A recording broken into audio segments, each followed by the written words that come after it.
मोदकं सदा विमुक्तिसाधकं कलाधरावतंसकं विलासि लोकरक्षकम्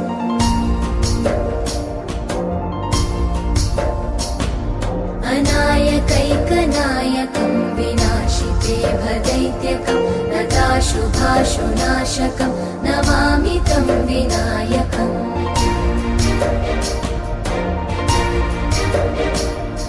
न तेतरातिभीकरं नवोदितार्कभास्वरं न मत्सुरादिनिर्झरं न ताधिकापदुद्धरम्